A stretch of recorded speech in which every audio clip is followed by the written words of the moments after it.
Allegedly, for somewhere between 3,500 and 5,000 years, Stonehenge has stood as one of the world's greatest head scratches.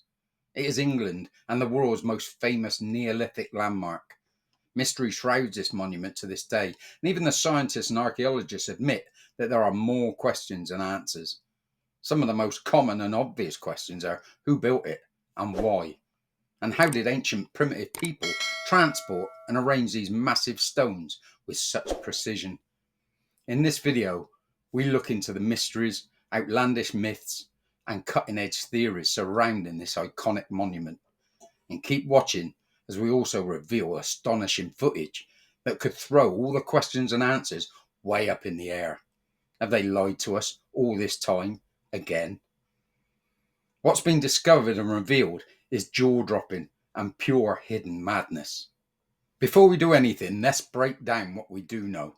Stonehenge sits in Wiltshire, England, Salisbury Plain, Wiltshire, England to be precise, and they say it dates back to around 3,500 to 5,000 BC. Until recently, it was thought to consist of two main types of stones: the larger stones, saracens, some weighing up to 30 tons, and the smaller, slightly lighter in weight, blue stones. And we're also told the blue stones were transported over 150 miles away from Wales. And let's face it, the logistics of moving these stones without modern technology is mind-boggling. It's as puzzling as the Giza pyramids transportation. Some theorists suggest sledges on rollers pulled by aurochs, an extinct huge bull-like animal that roamed Europe until the 17th century. These bulls are massive and very, very strong, but we still don't have any definitive proof. It's just theories.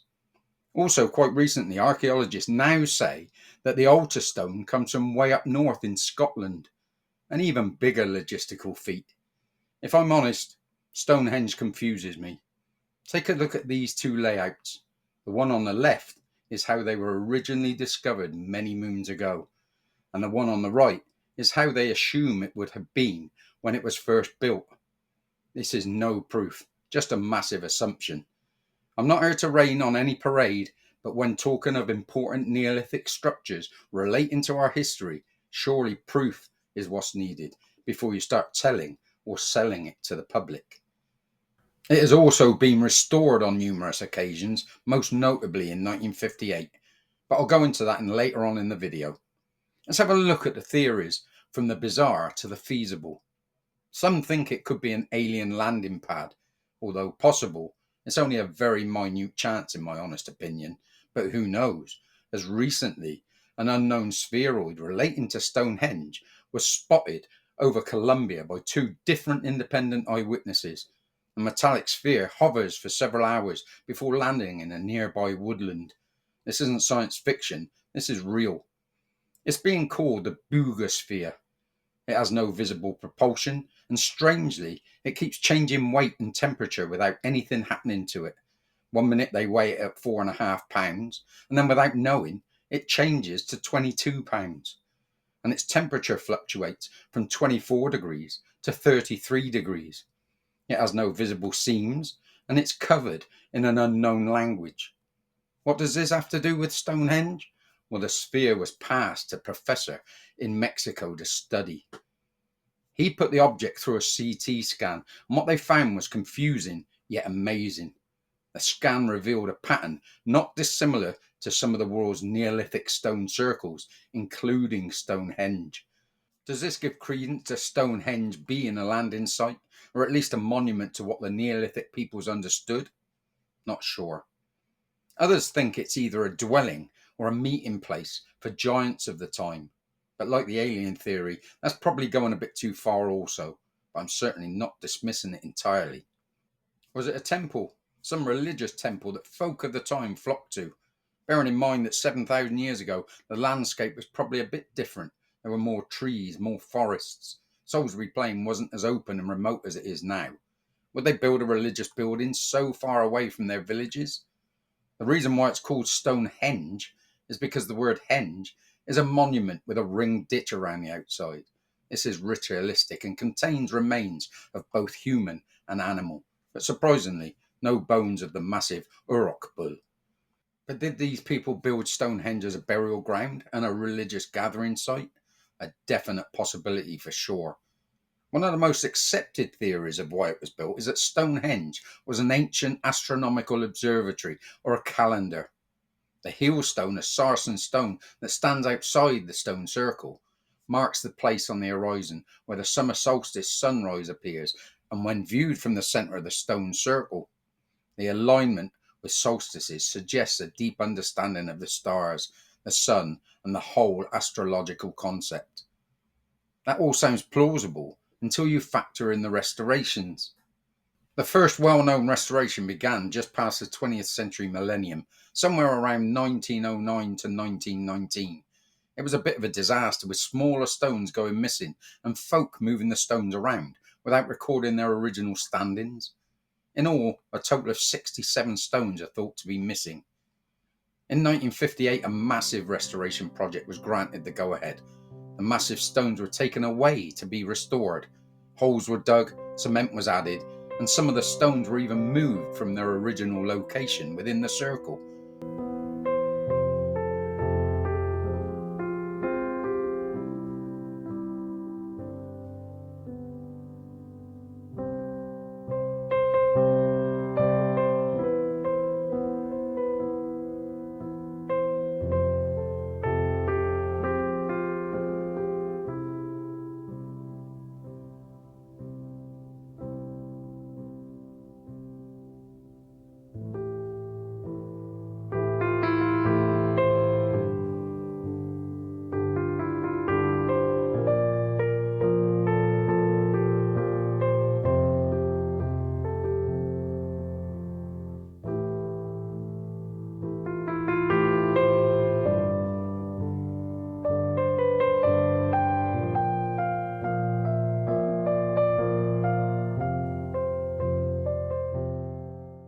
I find this astounding.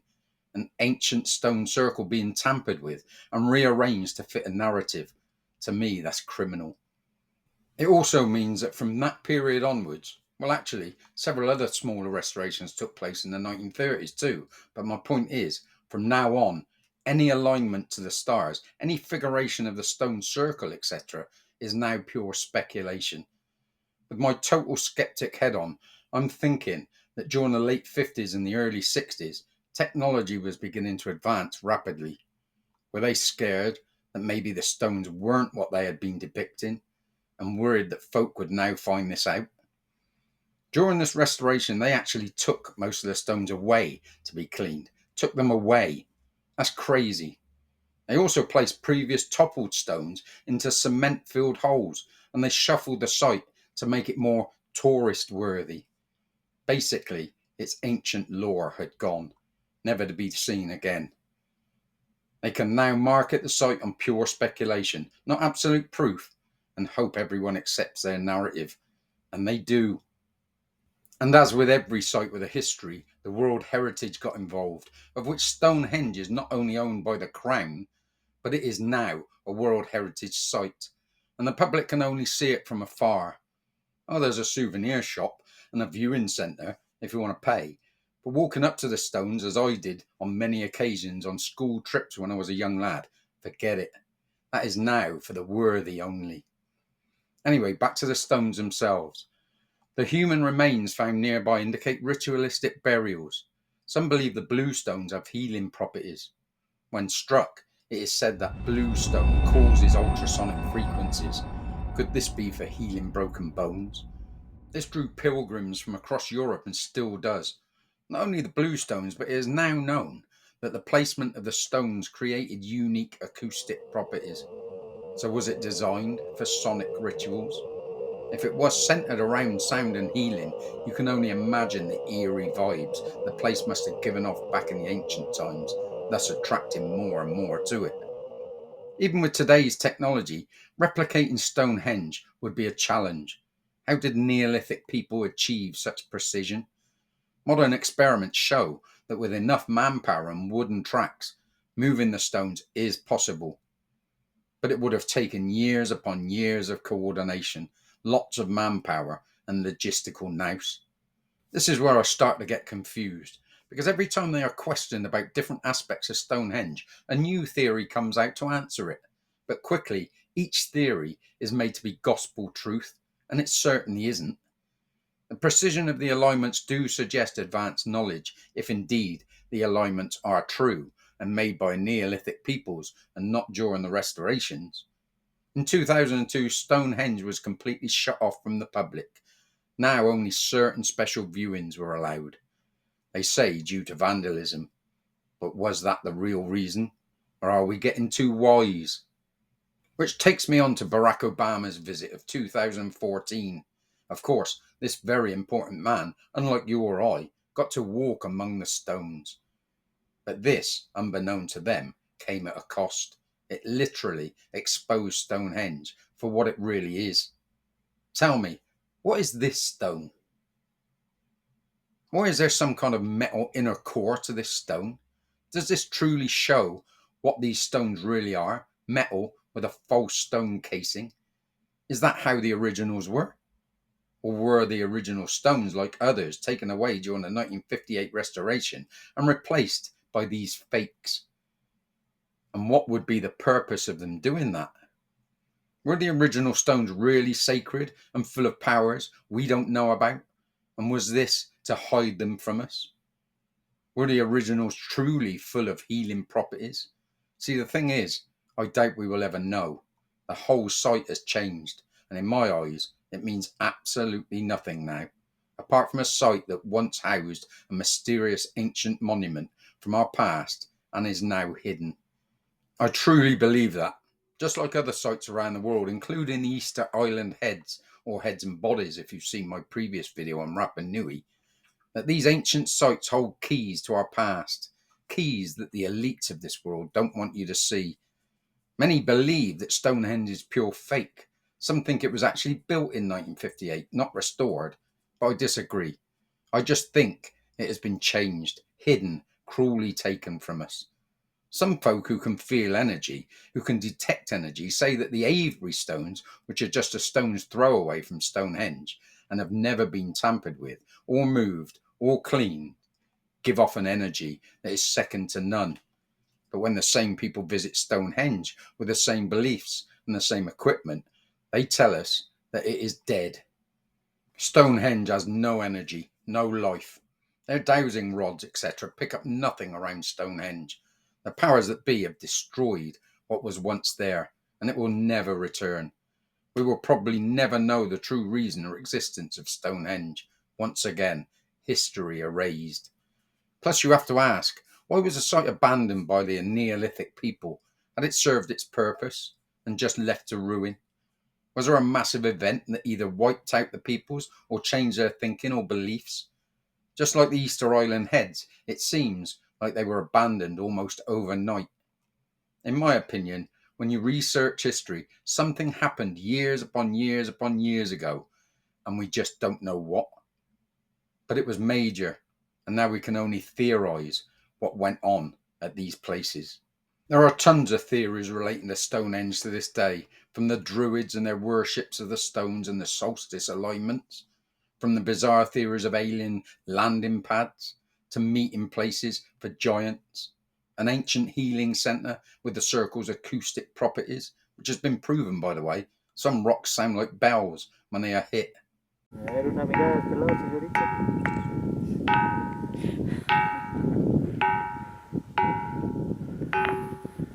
Not sure about the stones of Stonehenge because they have been replaced conveniently. Or could it be just a bunch of rocks on the ground found on Salisbury Plain in the past and turned into some important Neolithic site for profit? Sadly, we'll never know. But you be the judge. Thanks for watching again. What do you reckon Stonehenge is then? Just a pile of rocks? Or is there something to them? Let me know in the comments what you think. Let me know if you've actually visited it lately as well, because I haven't.